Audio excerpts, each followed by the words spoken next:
கல்லூரி வாழ்க்கையை பயனுள்ள வாழ்க்கையாக மாற்றிக்கொள்வது எப்படி என்பது குறித்து தான் நம்ம பேசிகிட்டு இருக்கிறோம். போன எபிசோடில் எப்படி வளாகத்தில் இருக்கிற அனைத்து வசதிகளையும் அறிந்து கொள்ள வேண்டும், அவற்றை பயன்படுத்த வேண்டும் என்பது குறித்து விரிவாக நான் பேசினேன். அது எனக்கு ஒரு ரீசனும் இருக்குது. ஏன்னா நான் என்னுடைய பள்ளியில் இருக்கும்போது அந்த பள்ளியில் இருக்கிற அனைத்து வசதிகளையும் முழுமையாக பயன்படுத்தினேன். எங்கள் ப்ளே கிரவுண்டில் பொழுதுனைக்கும் நாங்கள் விளையாடுவோம். ஸ்கவுட்டில் இருந்தேன், என்சிசியில் இருந்தேன். காலையில் காட்டிலும் வீட்டுக்கு பக்கத்துலேயே இருக்கிறதுனால போய் கிரவுண்டில் ஓடுவோம். மாலையில் பள்ளி முடிந்த பிறகு இருட்டுகிற வரை விளையாடுவோம். மாலை நேரத்தில் ஒரு 7-8 மணிக்கு புத்தகத்தை எடுத்துகிட்டு பள்ளிக்கூடத்தில் உட்காந்து படிப்போம். இரவு நேரத்தில் ஒரு 2 மணி நேரம் படிச்சுட்டு சாப்பிட்றதுக்காக போவோம். அப்போ ஒரு வாட்ச்மேன் தான் இருப்பார் அங்கே, வேடின்னு சொல்லிட்டு. அந்த மாதிரிலாம் நாங்கள் பயன்படுத்துகிறோம். கல்லூரி வாழ்க்கையை நம்ம எவ்வளோ பயன்படுத்துகிறோம் அப்படின்னு நான் ஒரு இன்வென்ட்ரி பார்க்கும்போது சில வசதிகளை மிகவும் நன்றாக பயன்படுத்தினா கூட எனக்கு ஒரு மனத்தாங்கல் உண்டு. யாராவது ஒருத்தர் நம்மக்கிட்ட ஒரு தோள் மேலே கை போட்டு சொல்கிற மாதிரி ஒரு தோழமையுடன் இதெல்லாம் பயன்படுத்திக்கங்க, இது பின்னாடி கிடைக்காது. ஏன்னா எதுவுமே இருக்கும்போது நமக்கு அருமை தெரியுதில்லை. ஹெல்த்தே அப்படி தானே. நீங்கள் பாருங்களேன், யாராவது தலையை இப்போ நினச்சிக்கிட்டு இருக்கிறோமா? ஒருத்தர் கூட நினைக்க மாட்டோம். ஆனால் தலைவலி வந்தால் தான் தலையை பற்றி நினைப்போம். காலில் வலி வந்தால் தான் காலை பற்றி நினைப்போம். நம்ம என்ன நினைக்கிறோம்னா, தலை கால் இதெல்லாமே இயங்கிறது ஏதோ அதனுடைய கடமைன்னு நினைக்கிறோம். அப்படி கிடையாது. அதனால தான் நபிகள் நாயகம் சொன்னார் என்னென்னா, கண்களுக்கு செய்ய வேண்டிய கடமைகளை கண்களுக்கு செய்யுங்கள், உடலுக்கு செய்ய வேண்டிய கடமைகளை உடலுக்கு செய்யுங்கள். ஒரு முறை கவிக்கோ அப்துல் ரஹ்மான் அவரோட பேசியிருக்கும்போது தான் அவர் சொன்னார், நபிகள் நாயகம் ஸல்லல்லாஹு அலைஹி வஸல்லம் அவர்கள் என்ன சொன்னாங்க அப்படின்னு சொல்லும்போது ஒரு நுட்பமான கருத்தை சொன்னார். உன் உடலுக்கும் உன் மீது உரிமை இருக்கிறது. நம்ம என்ன நினைக்கிறோம், மற்றவங்களுக்கெல்லாம் நம்ம உடம்பு மேலே உரிமை இருக்குதுன்னு நினைக்கிறோம். ஆனால் நம்ம உடம்புக்கே நம்ம உடம்பு மேலே உரிமை இருக்குது, அது நம்ம மேலே உரிமை இருக்குது. அப்போ என்னென்னா உடலுக்கு தேவையான ரெஸ்ட்டை கொடுக்கணும் அப்படிங்கிற மாதிரி. அப்போ நான் என்ன நினைப்பேன்னா, இந்த வளாகத்தில் இருக்கக்கூடிய வசதிகள் எல்லாம் நிரந்தரமாக கிடையவே கிடையாது. 3 வருஷத்துக்கு அப்புறம் நீங்கள் திரும்பி வந்தீங்கன்னா இந்த வளாகத்துக்கு நீங்கள் அந்நியராகி விடுவீர்கள், நீங்கள் புதியவராக இருப்பீர்கள். அப்போ நீங்கள் யார்கிட்டையாவது போய் எங்கள் காலேஜ் அப்படின்னு சொன்னால் ஒரு மாதிரி பார்ப்பாங்க. இப்போ படிக்கிற பசங்க தான் இந்த காலேஜுன்னு சொல்வதற்கான உரிமை பெற்றவர்கள். நான் என்னுடைய கல்லூரிக்கு போவேன், என்னோடய ஆர்ச்சர்லாம் பார்ப்பேன். பட் இந்த வளாகம் ஒரு காலத்தில் நாம் இங்கே படித்தோம், ஒரு காலத்தில் இங்கே நாம் விளையாடினோம், ஒரு காலத்தில் இங்கே இருக்கிற பழங்களையும் காய்கறிகளையும் தெரிந்து கொண்டோம். அவ்வளோதான் வாழ்க்கை. அதனால் வாழ்க்கை என்பது ஒரு கனவு தான், அது ஒரு நினைவு தான், அதுக்கு மேலே எதுவுமே இல்லை. Life is nothing but memories. அந்த நினைவுகள் தான் வாழ்க்கை என்பது ஓடிட்டுருக்கு. என் வாழ்க்கையில் நம்ம சொல்கிறோம்னா நினைவு இருக்கிற வரைக்கும் தான். ஒருவேளை நினைவு இல்லாமல் போயிடுச்சுன்னு வச்சுக்கோங்க, இஃப் சம்படி பிகம்ஸ் அன்கான்ஷியஸ், அப்போ வாழ்க்கையை பற்றி நினைவு கூறுவதற்கு என்ன இருக்கும்? ஒருத்தர் கோமா ஸ்டேஜுக்கு போயிட்டாங்க, அதுக்கப்புறம் வாழ்க்கையை பற்றி சொல்வதற்கு என்ன இருக்கும்? ஒன்றுமே இருக்காது. ஏன்னா அவருடைய வாழ்க்கையை பொறுத்த வரைக்கும் அவர் நினைவுகளிலிருந்து விலகிவிட்டார். வாழ்க்கை என்பதே நினைவுகள் தான். அதனால தான் நான் என்ன சொன்னேன்னா, நான் இன்னும் கூட நல்லா பயன்படுத்தியிருக்கலாமோ, இன்னும் கூட கொஞ்சம் நல்லா என்னுடைய ப்ரொஃபஸர்ஸை பார்த்து நிறைய கற்றுக்கிட்டு இருந்திருக்கலாமோ, இன்னும் கூட என்னுடைய லைப்ரரி நல்லா பயன்படுத்தியிருக்கலாமோ. இன்டோர் கேம்ஸ் அவ்வளோ பிரமாதமான இன்டோர் கேம்ஸ் ஸ்டூடியம் இருக்குது, இன்டோர் ஸ்போர்ட்ஸ் ஆடிட்டோரியம் இருந்து, இது இன்டோர் ஸ்போர்ட்ஸ் இது இருந்துச்சு, அந்த ஸ்டேடியம். அதை நம்ம நல்லா பயன்படுத்தியிருக்கலாமா? இதெல்லாம் எனக்கு எப்போ தோணுதுன்னா, ஒரு 5-6 வருஷம் கழித்த பிறகு தான் தெரிஞ்சுது. அது மாதிரி நீங்கள் மிஸ் பண்ணக்கூடாது அப்படிங்கிறதுக்காக அந்த கேம்பஸில் இருக்கும்போதே அந்த ஃபெசிலிட்டிஸ் எல்லாத்தையும் ஒரு ஜுடிஷியஸ் யூஸ், நியாயமான. சில பசங்க என்ன பண்ணுவாங்கன்னா, எப்போ பார்த்தாலும் ப்ளே கிரவுண்ட்லேயே இருப்பாங்க. எங்களுக்கு ஒரு மியூசிக் ரூம்னு ஒன்று இருக்கும். அங்கே ட்ரம்ஸு, கிட்டார், இந்த மாதிரி மியூசிக்கல் இன்ஸ்ட்ருமெண்ட்ஸ்லாம் இருக்கும். கேன்டீனை ஒட்டின மாதிரி இருக்கும், ஸ்டூடெண்ட்ஸ் கேன்டீன். சில பசங்க அங்கேயே சகல நேரமும் ட்ரம்ஸ் அடித்து விளையாடிக்கிட்டு சகல நேரமும் பாட்டு பாடிக்கிட்டு இருப்பாங்க. அதுவும் ஒரு விதமான வியாதி. படிப்பை இக்னோர் பண்ணிவிட்டு அதுலேயே இண்டல்ஜ் ஆகிறது. அப்போ எவ்வளோ நேரம் நம்ம அந்த மியூசிக் ரூமுக்கு போகலாம், எவ்வளோ நேரம் மியூசிக் கேட்கலாம், எவ்வளோ நேரம் நம்ம ட்ரம்ஸ் வாசிக்க கற்றுக்கொள்ளலாம், அல்லது நம்ம அங்கே உட்காந்து மியூசிக்கை ரசிக்கலாம். சில பசங்க பார்த்திங்கன்னா பொழுதுனைக்கும் ஸ்டூடெண்ட்ஸ் கேன்டீன்லேயே இருப்பாங்க. அந்த அந்த அப்போல்லாம் அந்த இசைத்தட்டை போட சொல்லுவாங்க. ரூனா லைலான்னு ஒன்று வந்திருந்தது, இதை போடுங்க அதை போடுங்க இதை போடுங்கன்னு கேட்டுட்ருப்பாங்க. இது மாதிரி பொழுதுனைக்கும் ஒரே விஷயத்தை கற்றுக்கிறது சரியல்ல. ஜுடிஷியஸ் யூஸ் அப்படின்னா ஒன்றுக்கு நியாயப்பிரகாரம் எவ்வளவு நேரம் ஒதுக்கலாம். லைப்ரரியில் வந்து எனக்கு பிடிச்சிருக்கு, லைப்ரரியில்னாங்க லைப்ரரியிலேயே கூடு கட்டி வாழ முடியாது. லைப்ரரியில் எவ்வளோ நேரம் படிக்கலாம், ப்ளே கிரவுண்டில் எவ்வளோ நேரம் இருக்கலாம், ஒரு மியூசிக் ரூமுக்கு எவ்வளோ போகலாம், ஒரு ஸ்விம்மிங் பூலில் வாரத்துக்கு ஒரு நாள் போயிட்டு ஒரு 1 hour ஸ்விம் பண்ணுறது, அது மாதிரி ஒரு ஸ்கெட்யூல். அப்போ என்ன முக்கியம்னா படிப்பதற்கு மட்டும் ஸ்கெட்யூல் கிடையாது. நாம் போடக்கூடிய ஸ்கெட்யூல் நம்முடைய இந்த கேம்பஸை முழுமையாக பயன்படுத்துவதற்குமான ஒரு ஸ்கெட்யூலாக இருக்கணும். அதுதான் ஒரு ஒருங்கிணைந்த ஸ்கெட்யூல். இப்போ நீங்கள் 1 மணி நேரம் நல்லா ஸ்விம் பண்ணீங்கன்னு வச்சுக்கோங்களேன், நீங்கள் அதுக்கப்புறம் அன்னைக்கு சண்டே அன்னைக்கு நீங்கள் ஸ்விம் பண்ணுறீங்க அப்படின்னு வச்சுக்கிறீங்க. சாட்டர்டே அன்றைக்கி எல்லாம் பண்ணிடுறீங்க, சண்டே அன்றைக்கி போய் ஸ்விம் பண்ணுறீங்க. ஸ்விம் பண்ணிவிட்டு வந்துட்டு நீங்கள் உட்காந்து உங்கள் எல்லா ஹோம்ஒர்க்கையும் கம்ப்ளீட்டாக முடிச்சுட்டு படுத்திங்கன்னா சண்டே அன்றைக்கி நல்ல தூக்கம் வரும். இந்த ஸ்விம்மிங் இருக்க அது உடம்பினுடைய சகல பாகங்களையும் ஆக்டிவேட் பண்ணக்கூடிய ஒரு எக்ஸசைஸ்.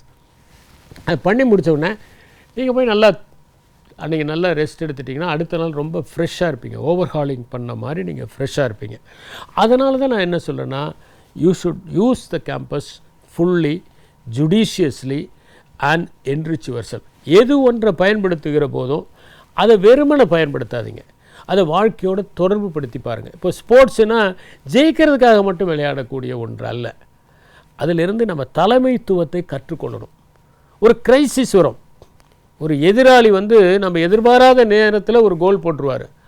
அடுத்தது நாம் எப்படி அதை சமாளிக்க போகிறோம், எப்படி ஒரு டீம் ஒர்க்காக நம்ம ஒர்க் பண்ணுறது. ஏன்னா நான் இன்னொன்று சொல்கிறேன், டீம் ஒர்க்குங்கிறது ஸ்போர்ட்ஸ்லேயும் கேம்ஸையும் தவிர வேறு எதுலேயுமே அந்த அளவுக்கு ஈடுபடாது. பார்த்திங்கன்னா அந்த டீமை எப்படி ஆர்கனைஸ் பண்ணுறோம், ஒரு டீம் லீடராக நம்ம எப்படி ஃபங்க்ஷன் பண்ணுறோம் அப்படிங்கிறது நம்ம ஸ்போர்ட்ஸில் இருந்து தான் கற்றுக்க முடியும். ஏன்னா கேம்ஸ் விளையாடினவங்களுக்கு தான் தெரியும். ஏன்னா ஒரு காலத்தில் நம்ம வந்து ஹண்டிங் பண்ணிகிட்டு இருந்தோம், காடுகளில் நம்ம வந்து வேட்டையாடி கொண்டிருந்தோம். அந்த வேட்டையாடுவது நின்று போய் விவசாயம் ஆரம்பித்தோம். விவசாயத்தை செய்யும் போதும் நம்முடைய வேட்டையாடுகிற அந்த இயல்பூக்கம் இன்ஸ்டிங்க்ட் அது நம்மளை விட்டு போகலை. வேட்டையாடுறதுங்கிறது நம்முடைய ரத்தத்திலேயே இருக்குது. ஏன்னா நம்ம வேட்டையாடி வாழ்ந்த சமூகத்தை சார்ந்தவர்கள். ஒரு 12-13 வருஷத்துக்கு முன்னாடி நம்ம பண்ணதெல்லாம், 12,000-13,000 வருஷத்துக்கு முன்னாடி நம்ம பண்ணதெல்லாம் வேட்டையாடுவது, பழங்களை சேகரித்தல், இதுதான் நம்முடைய இயல்பான வாழ்க்கையாக இருந்தது. அப்போ அந்த வேட்டையாடுவது தேவையில்லாத ஒரு காலம் வந்தது பார்த்திங்களா.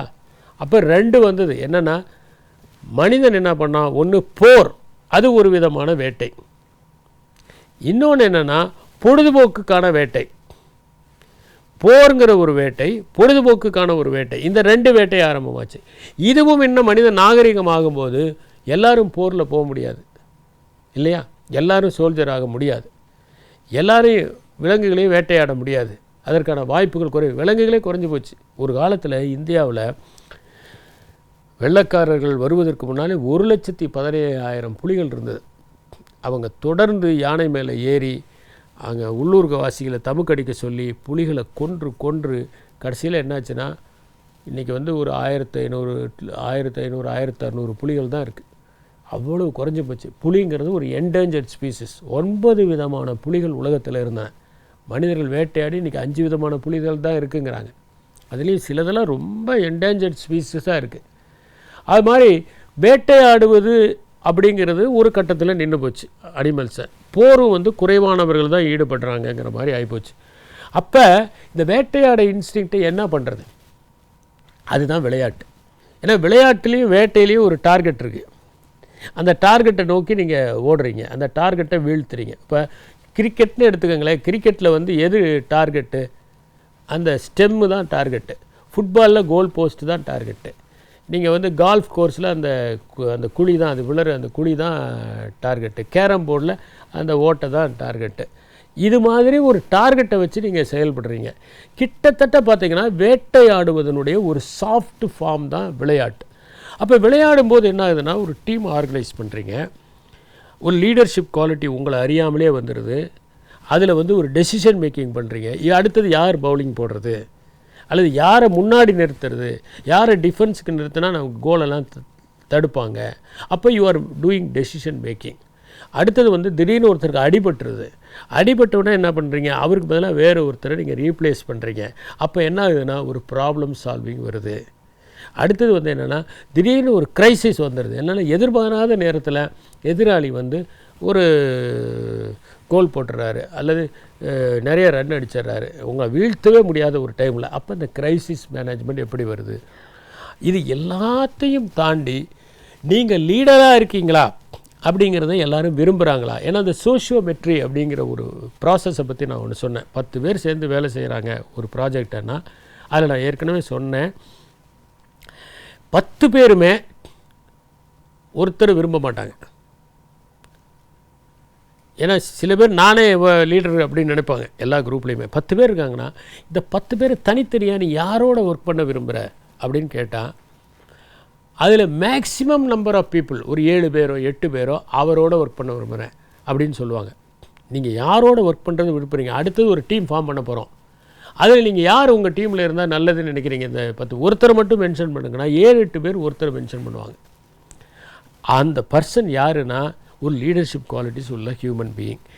ஏன் அவர் விரும்புகிறாங்கன்னா அவர் அந்த ஒர்க்கை செய்கிறதுல வந்து பயங்கரமாக அவங்களுக்கு கைட் பண்ணுறாருங்கிறதுனால மட்டுமல்ல, இன்னொரு காரணமும் இருக்குது. என்னென்னா அவங்க ஒர்க்கு செய்யாத போதும் அனுசரணையாக நடந்துக்கிறவங்க.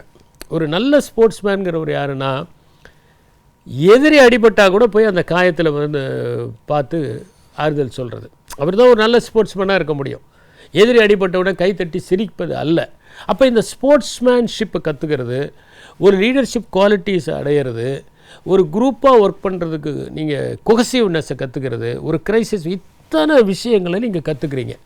அப்போ ஒரு ஸ்போர்ட்ஸ் அப்படிங்கிறது மிகவும் முக்கியமான ஒன்று. எவ்வளோ நேரம் விளையாடுறது அதுதான் ரொம்ப முக்கியம். ஏன்னா விளையாடுறவங்க இருக்கிறாங்க, சில பேர் பொழுதுனிக்கும் விளையாடிட்டு இருக்காங்க. நானே வந்து எனக்கு தெரிஞ்ச ஒரு ஸ்டூடெண்ட்டு ரொம்ப ரொம்ப வந்து ஒரு இன்ட்ரோவர்ட், யார்கிட்டையும் பேசுகிறதில்ல, யார்கிட்டையும் பழகிறதில்ல, ஒரு ஃப்ரெண்ட்லியான ஒரு அட்மாஸ்ஃபியராக இருக்காது. காலேஜுக்கு கொண்டு போய் ஹாஸ்டலில் சேர்த்து விட்டோன்னே அதுக்கப்புறம் என்னாச்சுன்னா ஒரு வருஷம், எப்போவுமே இந்த காலேஜில் போனோன்னே இந்த ஒரு வருஷம் வந்து ஒரு கொதிநிலையில் மாணவர்கள்லாம் இருப்பாங்க. அது இப்போ இருக்கிற மாணவர்கள், எங்கள் பீரியடில் பெரிய அளவில் மாற்றங்கள்லாம் கிடையாது. ஒரு 3 மாதம் மட்டும் அப்போல்லாம் ரேகிங் நடக்கும். அந்த ரேகிங் முடிகிற வரைக்கும் பசங்க ரொம்ப அப்செட் ஆகி சோகமாக இருப்பாங்க, அழுவாங்க, சொந்த ஊருக்கு டக்குன்னு ஓடி போயிடுவாங்க, லீவ் எடுத்துகிட்டு ஓடி போவாங்க, இதெல்லாம் உண்டு. அதுக்கப்புறம் செட்டில் ஆயிடுவாங்க. ஆனால் இப்போ என்னென்னா இந்த அட்ஜஸ்ட்மெண்ட் இண்டெக்ஸ் வந்து ரொம்ப குறைவாக இருக்குது. ஏன்னா வீட்டில் அவ்வளோ பொத்தி வளர்க்குறதுனாலையும், நிறைய கேர் கொடுக்கறதுனாலையும், நிறைய கவனிக்கிறதுனாலையும் இந்த புதிய என்விரான்மெண்ட்டுக்கு அட்ஜஸ்ட் பண்ணுறதுல நிறைய பிரச்சனைகள் இருக்குது. இது ஒன்று. ரெண்டாவது, பல கல்லூரிகளில் போகும்போது உங்களுடைய வீக்னஸ் என்ன அப்படின்னு நான் ஒரு கேள்வியை முன்வைக்கிறேன்.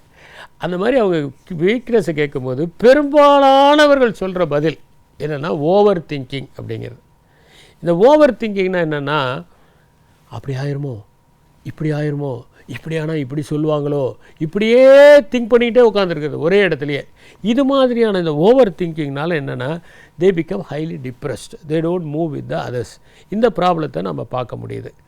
அப்போ அந்த மாதிரி யாரோடையும் பழகாத அந்த ஸ்டூடெண்ட்டு என்ன பண்ணான்னா ஹாஸ்டல் போனோன்னா ஒரு வருஷம் கொதிநிலை, அதுக்கப்புறம் எல்லாரோடையும் பழக ஆரம்பித்து, அதுக்கப்புறம் ஃபுட்பால் விளையாட ஆரம்பித்து, ஜிம்முக்கு போக ஆரம்பித்து, அப்புறம் பார்த்தீங்கன்னா is entire personality got changed, even physics got changed, he develop lot of leadership qualities.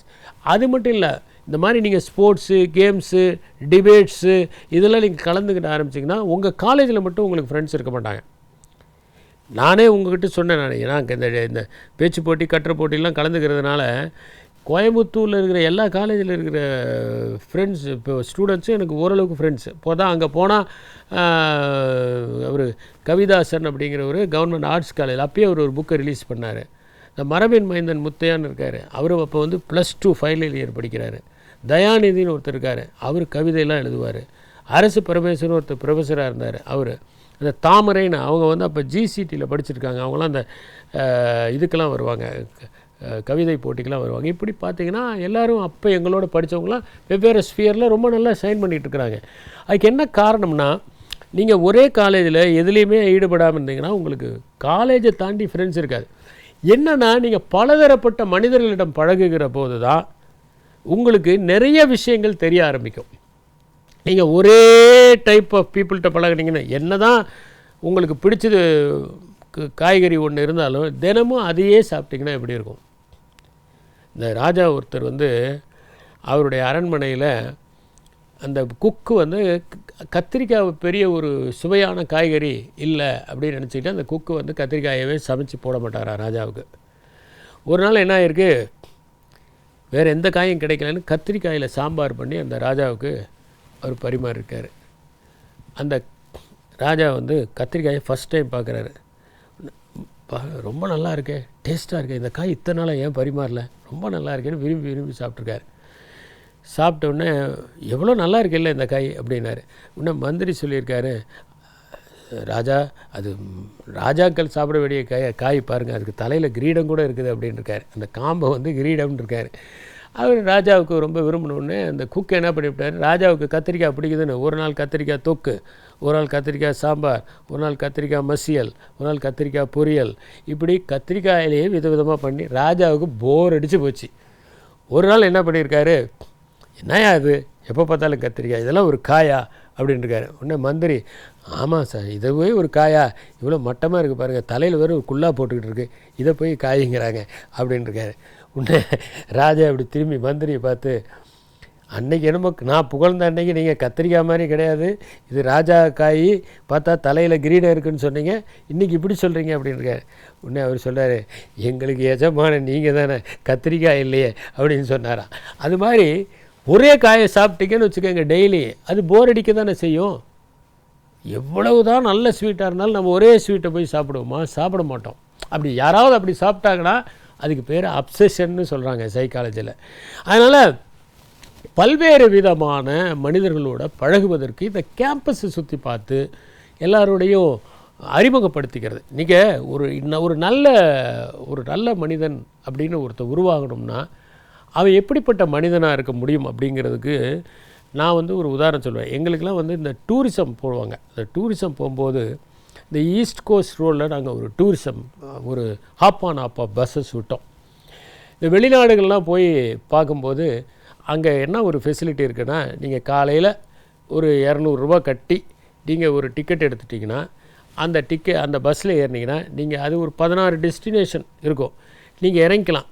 இறங்கிட்டு ஃபஸ்ட்டு டெஸ்டினேஷனில் அங்கே உங்களுக்கு என்ன சுற்றி பார்க்கணுமோ அது சுற்றி பார்க்கலாம். ஒருவேளை ஃபஸ்ட்டு உதாரணத்துக்கு நாங்கள் இங்கேருந்து ஆரம்பிக்கும் போது மருதீஸ்வரர் கோயில் தான் ஃபஸ்ட்டு டெஸ்டினேஷன். சரி, உங்களுக்கு மருதீஸ்வரர் கோயில் பார்க்கணுன்னு இன்ட்ரெஸ்ட் இல்லை, நீங்கள் வந்து உங்களுக்கு அந்த மாதிரி ஒரு ஆர்வம் இல்லைன்னா நீங்கள் பஸ்லேயே உட்காந்துக்கலாம்.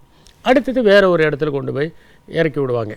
அடுத்தது பார்த்திங்கன்னா இப்படியே வரிசையாக போகும். முட்டுக்காலில் இறக்கி விடுவாங்க, முதலை பண்ணையில். இப்போ உங்களுக்கு முதலையெல்லாம் பார்க்கணும் ரொம்ப ஆசையாக இருக்குன்னா போய் முதலையில் ரொம்ப ஆர்வம் இருக்குது, இன்னும் கொஞ்சம் நேரம் பார்க்கணுன்னு நினச்சா நீங்கள் அந்த பஸ்ஸு இறக்கி விட்டுட்டு போயிடும். அடுத்த பஸ் வரும், அந்த பஸ்ஸில் நீங்கள் ஏறிட்டு போகலாம். ஸோ பஸ்ஸு தொடர்ந்து வந்துக்கிட்டே இருக்கும்.